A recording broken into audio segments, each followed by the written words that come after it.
Hey everybody, Boris. Welcome to our weekly recap of the technicals for Eurodollar, Dollar Yen, and Pound Dollar for July 18th to 22nd.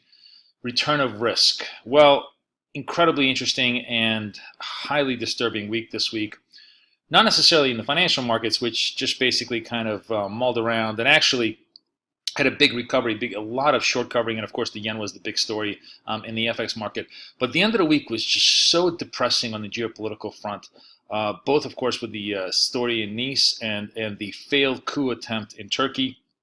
And essentially, I think the critical component here that will go forward is that the geopolitics are going to start to really play a much bigger impact in Europe and therefore in Euro than many of us probably realized even going into the front of the week.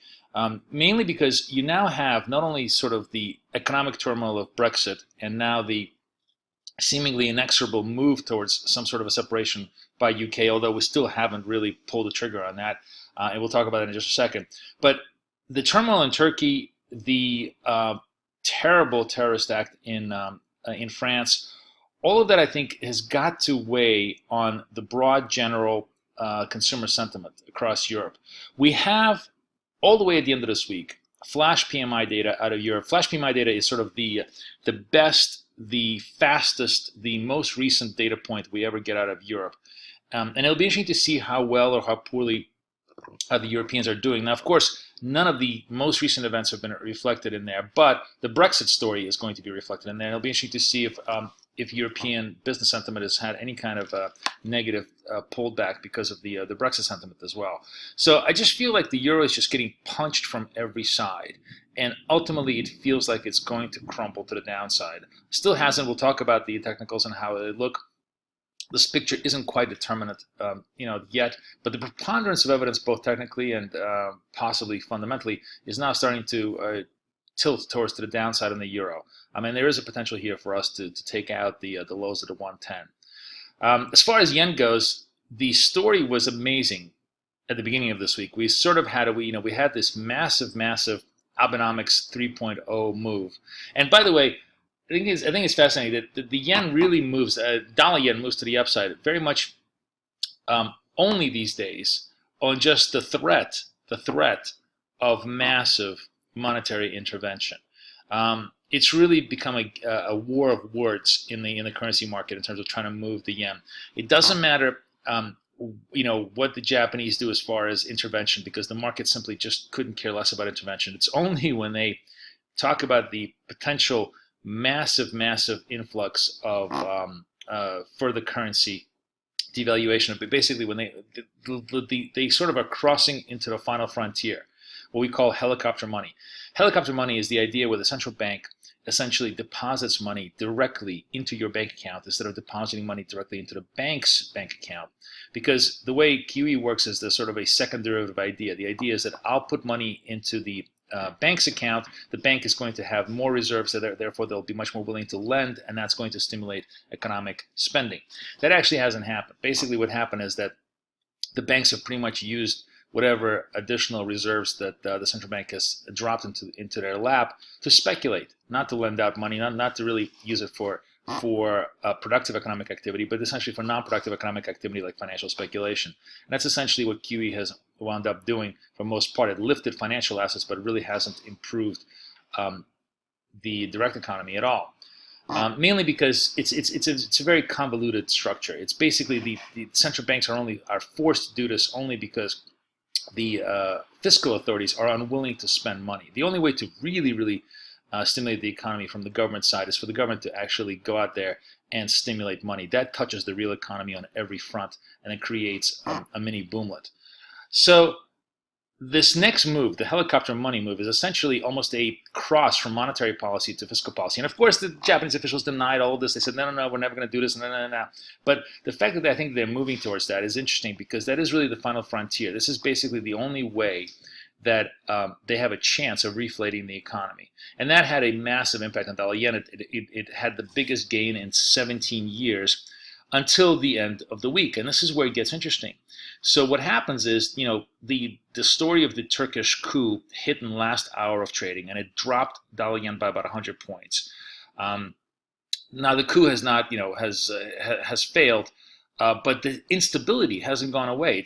There's still a tremendous amount of instability in Europe now because Turkey is effectively destabilized as a country, and I think that may create some perturbance in broad general markets, and that kind of puts the downward pressure on dollar yen. So it sort of undid a lot of that rhetoric that the Japanese have worked on, and unless we have a stabilization of risk, and I have a feeling we may have just much more of a turbulence of risk this week, dollar yen could unwind a lot of these moves, but not all the way down to where it was before. And then, of course, there was the pound, which had a fascinating week this week because it was essentially a massive short covering squeeze on, and this is the irony of the whole thing, the Bank of England statement that did not cut rates this month, even though they said they wouldn't. They said up front, right after Brexit, they were not going to do anything until the August meeting. Yet the market, for some reason, thought they were going to be a lot more dovish than they were. Now, but the only thing, and therefore, and I actually think it really had nothing to do with this. The fact that they didn't do it, they gave an excuse for the shorts to cover it. The short squeeze was inevitable. We talked about the danger of the short squeeze, and I warned everybody that anytime it pops above the 31s, it was definitely going to be a short squeeze higher, and it certainly went all the way up to the 35s last week, which is pretty much where it kind of capped out and died. It'll be interesting to see where we stand this week, because this week we actually get a dose of actual economic data out of the UK. We get most importantly, the labor data, and it'll be fascinating to see if the labor numbers have really buckled under the pressure, or they haven't yet. There's no doubt in my mind the UK economy is still going to start to stall and crawl, most notably because the housing market is really going to pull back hard as a result of all of these problems. And UK economy is basically made up of two things. The City of London and the housing market. So with both of those things getting hit hard are going to have a serious impact on the UK economy. But it still doesn't mean that we're going back to the fresh to the lows just yet. It seems to be really carved out a stabilized range at this point, and we may very well just be bouncing around at those levels for the time being. So let's take a look at the levels first, and then we'll take a look at the charts and just see what the charts are showing. In the euro, we're still in this 112, 110 level, but the 10 looks very vulnerable. And I'm going to talk about this when we take a look at the charts. The 10 looks very, very vulnerable to the downside. If that starts breaking, I really think we have a chance to make 109 this week at very minimum. Dollar yen, of course, the upside really is sort of this 106.50, 107, which is the post-Brexit high upside. But more troubling is that if we went into the weekend selling off on risk, I think the sell-off on risk could take us all the way down, possibly to a 103 early in the week, until the markets begin to stabilize a little bit. There isn't anything really determinative coming out of the U.S. this week. There's not much U.S. data that's of any value. Last week's U.S. data was actually quite good. The retail sales were stronger. The tailwind to dollar yen this week could only come from the U.S. officials in many ways. If somehow the Fed officials begin to say, we still think maybe the rate hike is possible before the end of the year, that could stimulate a little bit of activity to the upside. But we'll have to see just how strongly dollar yen trades to the upside after essentially most of the Japanese rhetoric has been spent. Now, unless the Japanese follow through with their proposals that quickly, which I very much doubt, we may very well tighten up our ranges here as the week progresses. And of course, cable does have that labor data. And one of the interesting things is that if the labor data actually surprises to the upside, there is very strong chance that we could take out the 35s in this final squeeze to the upside.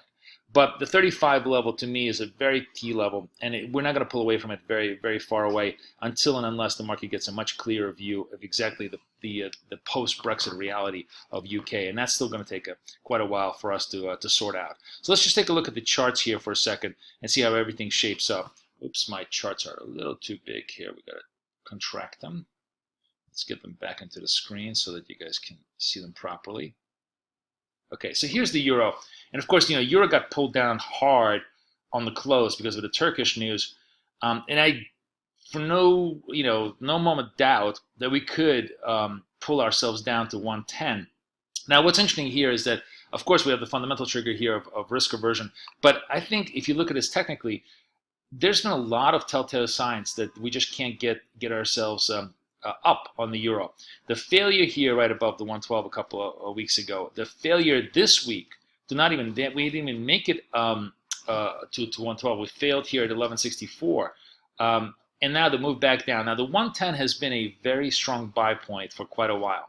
And we may yet get buyers coming back here, bargain hunters coming in. But I have a feeling that third time may be a charm here. And if they break it to the downside, the move in dollar yen could take us to very much to test the Brexit lows at the 109. That's really going to be the hardcore test of dollar yen. If you look at the of euro dollar.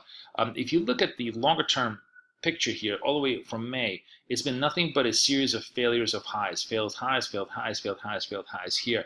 So a move down here certainly puts us down towards the 109. There, then it's a potential support level, and we may be seeing a little bit of a bounce. So I think euro has a potential here to make ourselves to make another 100 points to the downside. A hold the 110, a hold of the 110, and a failure to make, let's say, 109.50 at all could put us back on track towards the 111s, but it's still very much 112, 110 consolidation level, and that's pretty much where the euro stands at this point. But a break here with a bias to the downside, which is really how I feel it's going to be trading. It really feels like it wants to come down to the downside here as the week progresses. Now dollar yen over here. We got smacked on the close here, ending on the lows. So there is a potential here for us to move maybe to 104. 103.50 is certainly going to be the sort of, where was the breakout here? This is sort of the 103.28. That was the big breakout past the 103s level. So I think 103.50 probably going to act as the support level here for this move. This was a very, very strong, powerful move.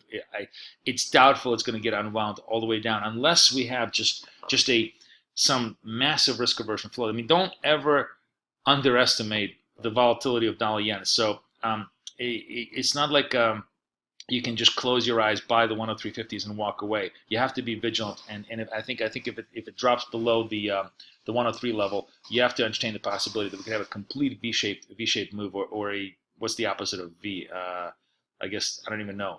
Not even a U-shaped move, just the opposite of V, where we can spike ourselves down all the way back down to 100 on just risk aversion flows and all of the good that the rhetoric did last week could be undone. That's always possible in dollar yen, especially if we have massive risk aversion and if bond prices begin to contract. So I think it's a buy to pull back type of trade because you have to honor this uptrend, but be very, very cautious that given the turmoil and the instability globally, the risk aversion flows could really take us down very swiftly to the downside. So you have to trade this very defensively. And here's pound. What a surprise! Not that 35 got rejected. 35, of course, was the long multi-year support. So therefore, now it becomes very, very hard resistance, classical technical analysis. And we need to still very much respect that. Cable 28 is the hold. That was the very, very big hold at 28. If we break that, if the market sort of gets more panicky, and one of the possibilities, by the way, cable is just, my God, it's been such a volatile trade. The Q is really in pound yen. We're going to talk about pound yen and the crosses again, just simply because I think it's such a telltale sign of both where things go, whether things feel good or feel bad. It's really almost the poster child for risk in the currency market, and we need to just watch that continuously. So what can drive this all the way through is if we have just negative pound yen flows that could take us down through the lows. But for now, I think you have to honor the fact that 28 is going to be the lows. So we sort of range bound 35.28 and pound bounces around those levels for most of the time. I still think 35 is going to be very hard to overcome just on even a modicum of positive cable news, because it's just not going to be enough. We really need much stronger resolution on the Brexit issue, which is going to take probably months before we get there. So that's kind of how the week shapes up. Range bound trades with a bias towards or wariness or awareness, market awareness of possibility of risk, given all the geopolitical turmoil that clearly remains unresolved as we walk into the fresh week.